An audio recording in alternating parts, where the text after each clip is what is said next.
Hey guys, welcome to Natural Aesthetics. This is nearly 2 weeks worth of training in this video.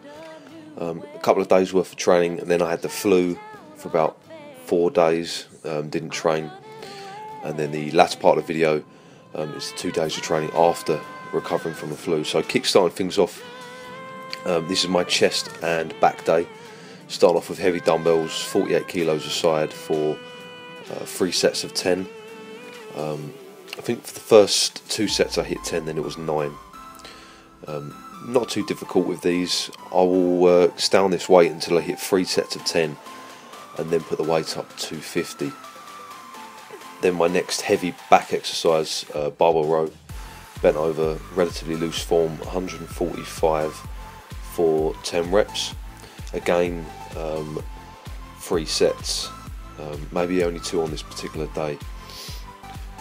And then followed up with dips. Now the weight still is relatively light with dips. This is really only the 3rd sort of session that I've been doing dips for after over a year without doing the exercise. And initially I left out dips, well, not only because you can't fit everything in, but because I'd initially thought that it was perhaps to blame for a little shoulder niggle that I kept having over a year ago. Through this particular session I now see that it was perhaps my dumbbell flies that was causing it, because generally when I did dips in my routine I would usually do flies as well, and I felt the flies were really uncomfortable during this particular session. I injured my rotator cuff slightly. Doing the dumbbell flies with the dips, it was perfect, no problems at all. Just on the right here you can see in this slightly faded video the superset that I do to finish off my chest and back session. I do a chest supported row, immediately followed by the dumbbell rows. I won't be doing dumbbell rows anymore. I'm going to replace them for an incline press or maybe a cable fly, which is generally better on the shoulder. It's no point sticking to an exercise when it causes you injuries. Just move on, find something else to do. There are plenty out there. So my main lower body session after the chest and back day, started off with front squats, 115 for a set of 10. I felt really exhausted during this session. This was actually prior to getting the flu. I guess it was the beginnings of it. Did some extensions and some hamstring curls, but generally didn't have oomph. Didn't feel like I could give it my all, and then later that evening I started to feel pretty rough. And then Friday, Saturday, Sunday, debilitated with the flu. Didn't train at all, didn't eat hardly for Friday and Saturday and Sunday morning, so didn't expect the Monday session to go great, but it was surprisingly good. Stuck to the weights that I was meant to be doing on the program, because it's still relatively quite lightweight, but I just did 1 set of everything rather than the 2 or 3 sets that I would usually do. I'm running away. You're in a toxic relationship. Time to be free.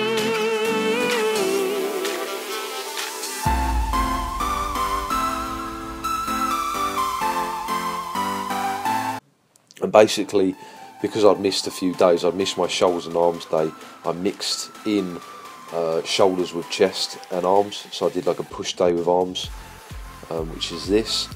Only 1 rep down on dumbbell press, and that was 2 exercises in on that particular day, so that's pretty damn good considering I hadn't eaten for 3 days properly and I had the flu, so that's a positive.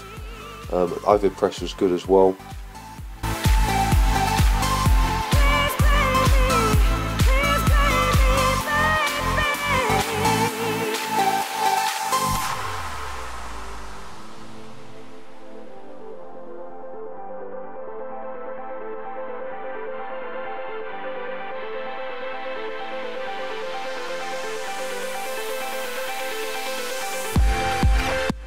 Then hit some dumbbell upright rows. I'm favouring these over lateral raises of late, simply because it's a similar movement to a lateral raise, but you can load the weight up to a lot more. You know, it's really double the weight that I'd use for a lateral raise, unless I'm using excessive momentum. Find a new way where the sun's shining down on my face. I'm running away. You're in a toxic relationship. Time to be free.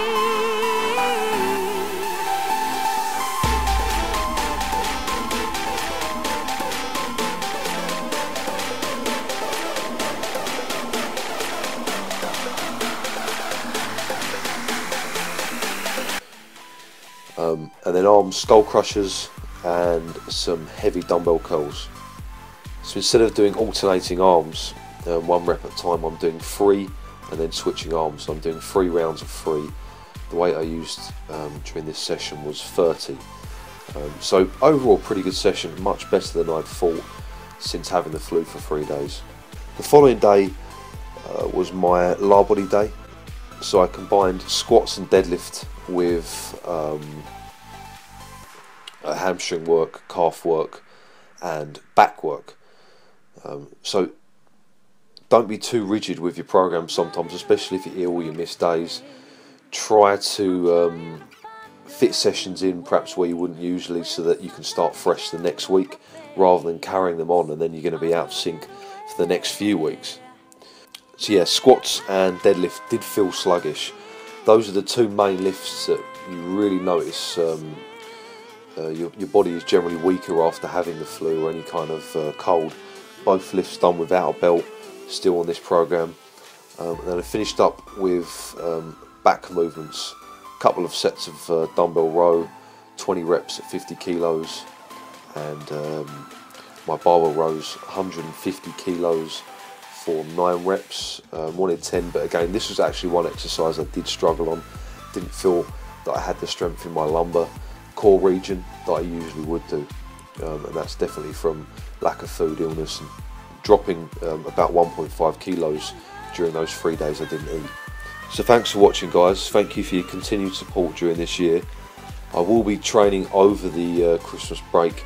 It'll be a little bit more sporadic than usual, so I might have to join sessions together, and that's something to bear in mind as well, that if you can't fit the sessions in that you usually would do during a week, then perhaps combine certain elements of each session to form one session that would usually be 2. It's probably a good way to go about things.